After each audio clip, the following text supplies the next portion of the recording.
তোমাৰ নামটো কৈ দিয়াচোন। খুব সুন্দৰ।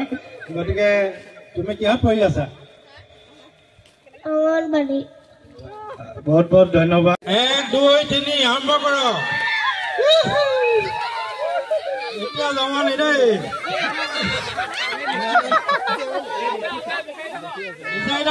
ঘূৰি আছে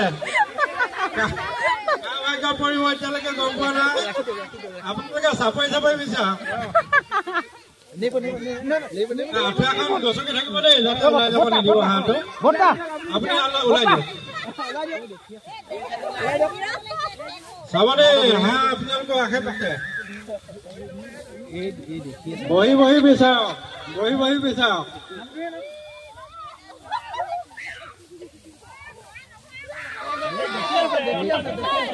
দেখি আছে ধৰিলে দেই হাঁহ ধৰিলে।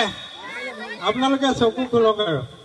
মোৰ নাম শ্ৰীমতী বৃষ্টি বুঢ়াগোহাঁই। মই আজি কবিতা আবৃত্তি কৰিম। কবিতাটোৰ নাম হ'ল লঘোণ। একোকে নেখাওঁ আজি, একেবাৰে ভোক নাই, আছে যদি আৰাহে চিৰা দিবা ভাল।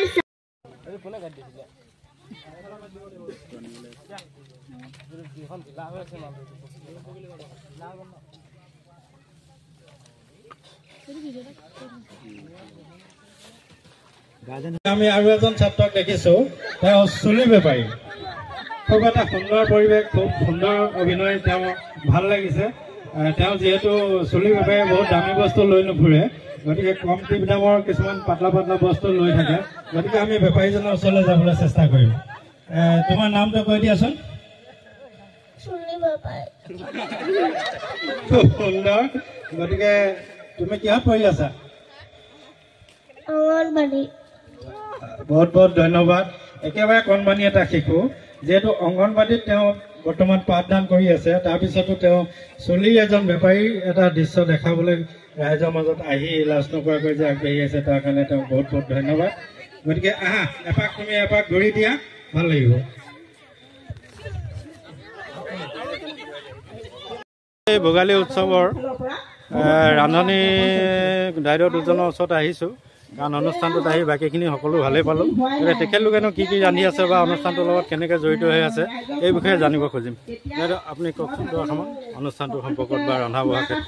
আমি এতিয়া ভোগালী বিহু উপলক্ষে ৰাইজৰ অনুক্ৰমে আমি আৰু দুজনে ৰন্ধা বঢ়াত লাগি আছো। খাচী মাংস, মাছ, তাৰপৰা জলকীয়া ভাজি, পাপৰ, এনেকৈ সামগ্ৰী যথেষ্টখিনি বনাইছো আৰু ৰাইজৰ কাৰণে। আৰু চীনাহাঁহো আছে নহয়? এনেকৈ এইটো আজি বছৰ বছৰ ধৰি আপোনালোকে কৰি আহিছে? আমি এতিয়া আপোনাৰ 7ম বছৰ হৈছে। 7ম বছৰ নহয় জানো? খুব এটা ভাল পৰম্পৰা, খুব ভাল লাগিছে।